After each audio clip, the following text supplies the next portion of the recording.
Si Dios quiere que nosotros cuidemos la ley y hubiera dicho solamente lo que yo dije y se acabó hasta aquí, esto no habría continuidad de la ley. Tendríamos que, no podríamos seguir la ley si estaría hace 3000 años.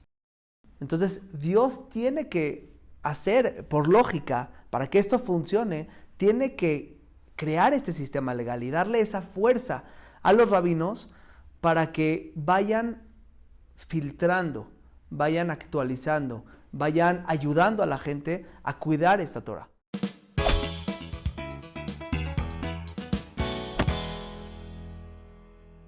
Sobre lo que acabas de mencionar, además me parece muy importante señalar que es correcto, pero que hay que entender que el organismo que tenía el poder de esta legislación activa constante era el Sanedrín. Y para poder tener ese fuero necesitas ciertos aspectos que ya no los tenemos hoy en día. Y esa es la misma razón por la cual se hace la Mishnah y se hace el Talmud. Para que todos los casos que fueron desahogados por el Sanedrín durante varias generaciones, que quedaron registrados y que se transmitieron oralmente de generación en generación, sirviesen como la base lógica y la base argumental para que de ahí tú puedas tomar del mar del Talmud, tú puedas tomar argumentos que pueden ser aplicados a nuestra época en cosas que ni siquiera nos pudiéramos haber imaginado. Por ejemplo, el Talmud en el Tratado de Baba Batra habla teóricamente de qué pasaría si existiera una pirámide voladora, ¿no? Migdal Poreach Ba'avir, sobre ciertas leyes de pureza y de impureza. Pero quiere decir que ellos se imaginaron cosas que en su época no existían, pero fueron a extremos muy poco creíbles en su época para dejar una base argumental transgeneracional que pudiéramos pensar qué hacer en ciertos casos. Y hoy en día, en base a ese tipo de aspectos, podemos determinar qué pasa con los aviones cuando vuelan sobre un panteón. Literalmente, Migdal Poreach Ba'avir. No es una torre, no es una pirámide. Migdal en lenguaje rabínico es pirámide. Pero sí es un artefacto que de alguna manera vuela. También está el caso que menciona el Talmud acerca de qué pasaría si una mujer quedase embarazada sin que hubiera una relación física. Cosas que para su época era absolutamente imposible. Y además fue motivo de burla. Fue motivo de burla en contra del judaísmo durante siglos. Mira estos rabinos lonzos que están diciendo que una mujer podría llegar a quedar embarazada de una manera artificial sin que hubiera una relación física. De la forma en la que ellos lo hubieran entendido, que si es que una mujer podría haber entrado a una tina, porque ellos quizás imaginaban que podía existir la situación donde en una tina hubiera un espermatozoide o una serie de espermatozoides que pudieran fertilizar a una mujer que pues nada más entró a bañar. ¿Qué pasaría con ese feto, ese producto, ese bebé? Entonces, quizás no sucedió de la forma en la que ellos lo visualizaron que podría ser posible, pero abrieron su mente a ver qué es lo que pasaría si. Y de ahí salen toda la base legal para la reproducción asistida. ¿De qué pasa con esos bebés? ¿Son hijos de quién? ¿Del papá? ¿De la mamá? ¿Son hijos que se consideran correctamente concebidos? ¿No? Etcétera, ¿no? Entonces, quiere decir que esa base argumental tan amplia se da en la época donde todavía podían tener ese poder legal y nos dejaron esa base argumental para que nosotros podamos ejercerla hasta hoy en día. Y por eso es tan amplia esa base legal, pero no es lo que se me antoja. De hecho, tengo aquí, y luego lo vamos a ver también más ampliamente, tengo aquí un libro de Rabbi David Nieto. Es muy interesante, lo veíamos hace un rato.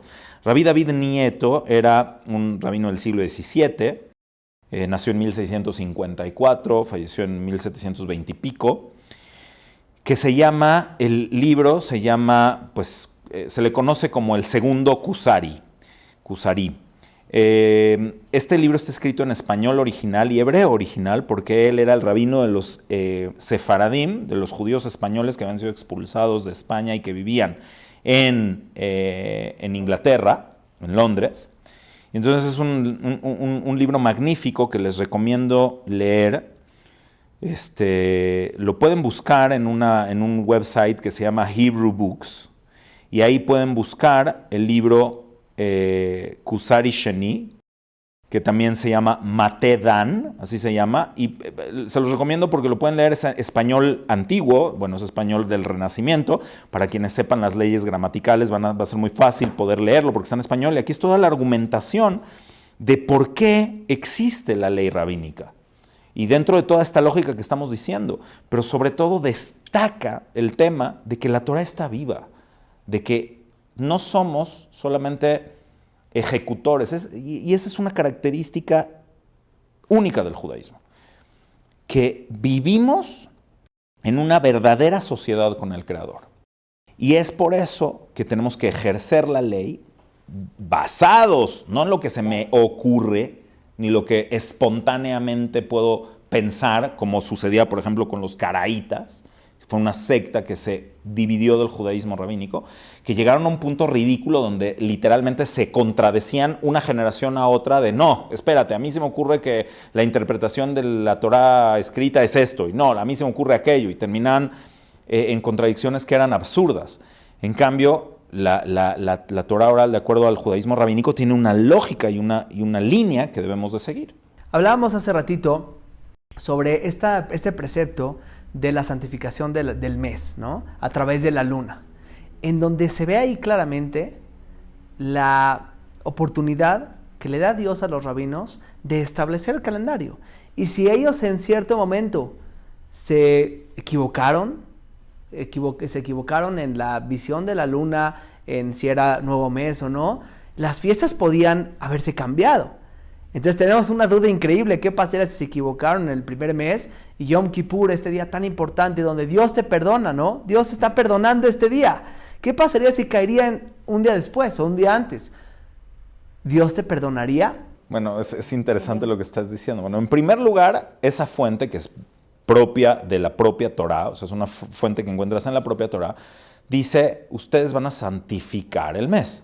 Pues para eso se necesita toda una serie de cosas, pero ahí se le entrega y se le otorga el poder a los sabios de Israel, después llamados rabinos, primero eran los zekenim, los sabios, los ancianos, que determinen cuándo es el mes. Y por eso también decimos en el rezo que Dios santifica a Israel y las temporadas. Mekadesh Israel vehazem anim, porque es Israel el que tiene que santificar. Y de hecho, bien lo sabes, pasó. En alguna ocasión hubo una discusión entre Rabí Eliezer, que era el presidente del Sanedrín en su época, y Rabí Yoshua, ¿sí? De cuándo iba a ser exactamente el día de Kippur. Y Rabí Eliezer le mandó decir a Rabí Yoshua, yo te ordeno que el día que en tu calendario, que va a ser el día de Kippur, vas a salir a la calle con tu bastón en tu mano y con el saco de monedas para demostrar que aunque tú tienes una opinión, sigues la opinión de la mayoría y sigues la opinión que es la opinión establecida por la mayoría, que la Torah misma establece que nosotros vamos a seguir la opinión de la mayoría. Es decir, vemos una idea protodemocrática legal, ¿sí? Que la gente que está capacitada y que llega a ser miembro del Sanedrín tiene voz y voto, y cuando tienes la mayoría establece en base, yo opino ni siquiera ni Dios lo mande por aspectos políticos o por cualquier tipo de tendencia, sino por sabiduría. Entre paréntesis, sí se dio en algún momento que se corrompe el Sanedrín y hay cosas en medio, pero es tema de historia para otro día. Pero en general el Sanedrín se basaba solamente en aspectos 100% legales, ¿sale? Entonces, ¿qué hizo Rabí Yoshua? Cumplió con lo que le dijo Rabí Eliezer y salió de su casa con su bastón y con las monedas para demostrar que ese día no era Kippur, que incluso de acuerdo a sus cuentas cósmicas, de acuerdo al calendario lunar, que el calendario de la Torah no es ni lunar ni solar, los años son solares, los meses son lunares. Es híbrido, es lunisolar, se puede decir, es híbrido. Pero entonces salió así. ¿Y qué? ¿Que estaba rompiendo su Kippur? No, ese día no es Kippur, porque ya la mayoría determinó que no iba a ser Kippur. Entonces esa pregunta está contestada por el propio Talmud. Un tema creo que importante, sensible, que lo mencionamos hace ratito, el tema de que muchas de estas leyes rabínicas se propusieron en otras circunstancias, en otros momentos, en donde probablemente había menos precisión en los calendarios, había menos precisión o había otras circunstancias. Y hoy en día venimos teniendo estas mismas leyes que se propusieron por ese Sanedrín y ya no las podemos quitar y son parte del judaísmo. ¿Por qué no las podemos quitar?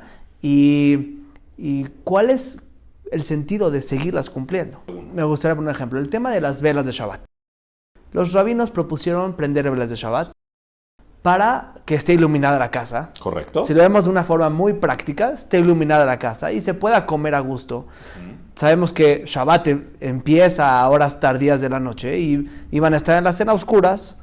Hay una propuesta, mitzvah, un precepto obligatorio de prender velas de Shabbat para que haya Shalom Bait, para que haya paz en el hogar, para que se pueda ver, porque si no se nos va a caer toda la comida, y que se pueda vivir un Shabbat agradable. Y hoy en día tenemos la luz de la electricidad y seguimos prendiendo las velas de Shabbat tan preciadas por Am Israel y tan bonitas, ¿no? Que es un evento tan precioso. ¿Por qué no decir, vamos a quitar eso? Mejor asesórate que esté la luz prendida. En ese caso en particular, de hecho, puedes cumplir con la ley rabínica de que haya luz en la casa, porque además ner significa luz, no es una luz de fuego, ¿sí? Puedes decir que, y de hecho así es la ley, así es la halajá, que tú enciendes la luz eléctrica y con eso cumples la obligación. Pero ¿qué pasa? Que la mitzvah rabínica fue establecida con una luz de fuego, lo que se llamaba ner en su época. Entonces la parte importante es la verajá. ¿Puedes decir verajá sobre la luz eléctrica o no? Y eso es una maravilla, porque nos damos cuenta que los rabinos fueron y investigaron cómo aplicaría esta ley en su época. Y determinaron que cuando tú tienes una luz incandescente, que es idéntica al fuego, un foco de los normales, de los incandescentes, de los antiguitos, normales ya no son hoy en día, de los antiguos de nuestra época, puedes decir verajá, porque estás cumpliendo dentro de los parámetros de la ley lo que ellos te establecieron.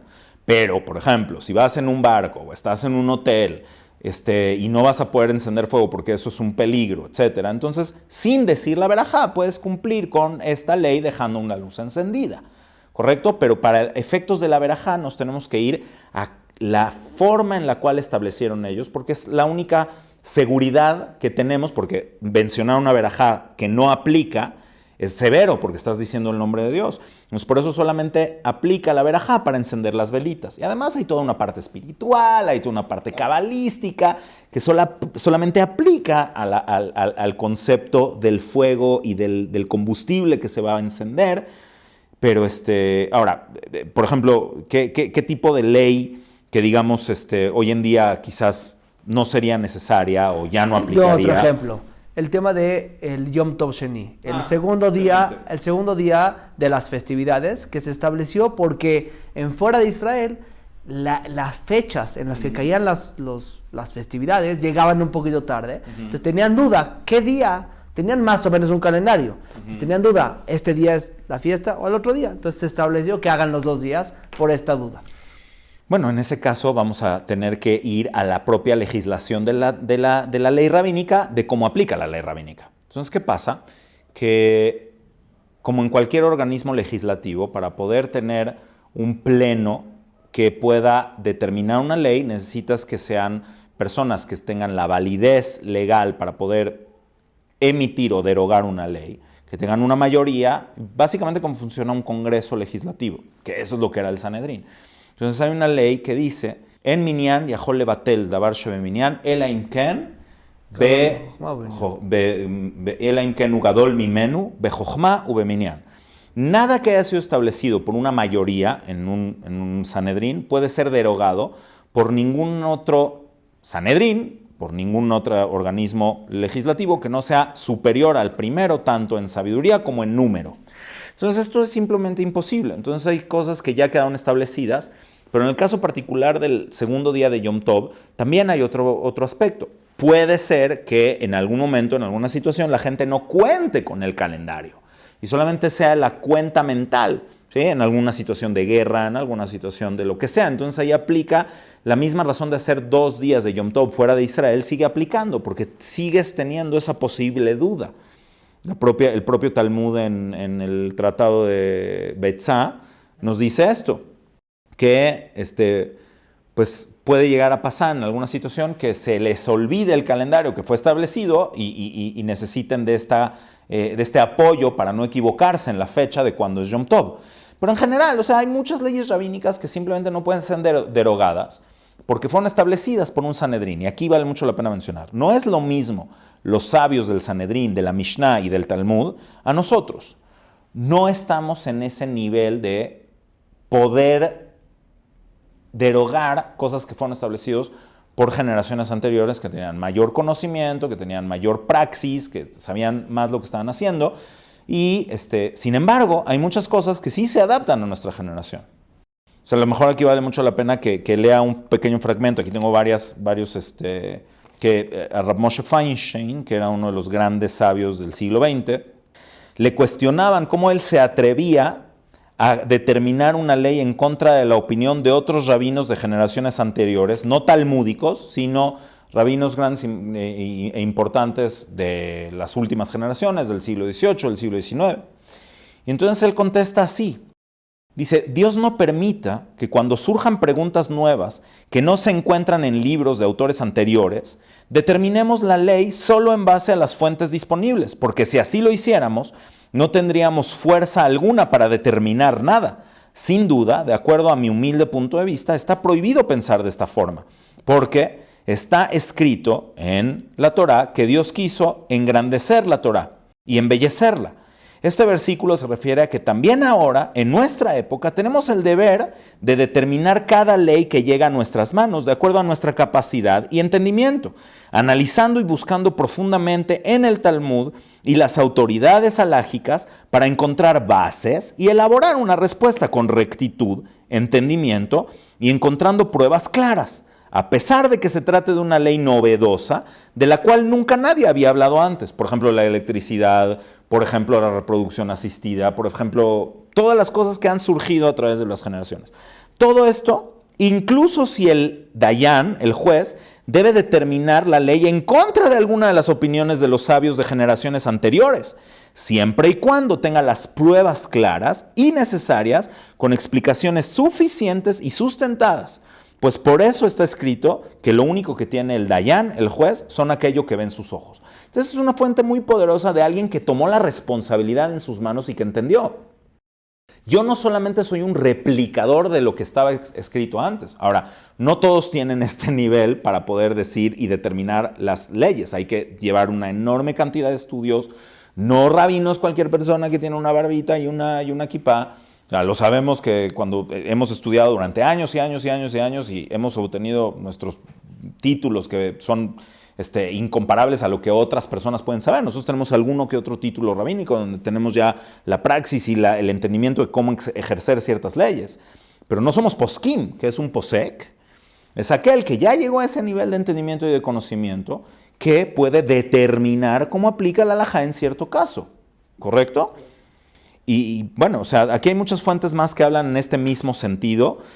Una de ellas lo que dice Rab Zion Meir Hayuziel, que era el gran rabino sefaradí también en su época de Salónica y luego de la propia tierra de Israel. Pero dice así, como rabinos no podemos desentendernos de estas personas o de estas situaciones con asuntos novedosos y decir simplemente que todo lo nuevo está prohibido por la Torá, porque así decían algunos rabinos europeos. Hadash asur min Torá. Se descontextualizó ese concepto original. Lo nuevo está prohibido. No es lo nuevo es el producto agrícola del año nuevo. Es decir, que todo lo que no está mencionado por nuestros sabios en fuentes milenarias debe ser prohibido a priori.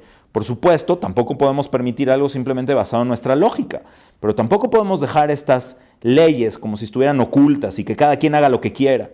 Ese es el reto de nuestra generación, buscar información dentro de nuestras fuentes milenarias para poder enseñar la ley de acuerdo a las exigencias e innovaciones de esta generación. Entonces, pues ya, antes de terminar, para escuchar lo que tú opinas de esto, pues simplemente sé que queda mucho en el tintero, pero bueno, esto es solamente una propuesta para empezar a razonar sobre esto. Entender que esto es el judaísmo. El judaísmo está vivo. Y que una vez que entiendes esto, no hay necesidad ni de reformas al judaísmo, ni de cambios, no, porque la propia Torah te da las herramientas para que sea respirable, para que sea adaptable y aplicable a cada generación. Sin perder la raíz, sin perder los valores que quiere transmitir el judaísmo. Y sin necesidad de una reforma que venga simplemente porque a mí se me ocurrió que esto ya no aplica y entonces ya no está ad hoc a la modernidad. O sea, no es así. Pero bueno, escuchar también tu cierre acerca de todo esto. Yo creo que después de toda esta plática, me llevo que la Torah de cierta forma es un juego entre lo que ya se estableció y que tenemos que cumplir y que no se puede reformar por las circunstancias en las que estamos, pero también, por otro lado, los dayanim, los jueces, tienen que intentar darle vida a esta Torah, intentar adaptar, intentar ver las fuentes para poder adaptar todas estas cosas que vienen a la modernidad y dar una ley. Entonces, por un lado tenemos este valor sobre la ley, darle la importancia a la ley, darle importancia, porque si de repente empezamos a decidir y decimos, a mí no me gusta esto, aunque el Sanedrín lo dictaminó y a mí no me gusta, vamos a quitarlo, entonces vamos a empezar a quitar de todo. Si decimos yo le corto aquí, ya sabemos que se nos va a ir la mano. Entonces, darle esa importancia a la ley rabínica que se estableció por el Sanedrín y cuidarla con ese sentido, decir, a mí me importa la ley y quiero que esto siga en pie y que no se caiga todo, pero por otro lado, los dayanim tienen esta responsabilidad de ir adaptando, de ir viendo cómo aplica esta situación a la ley judía.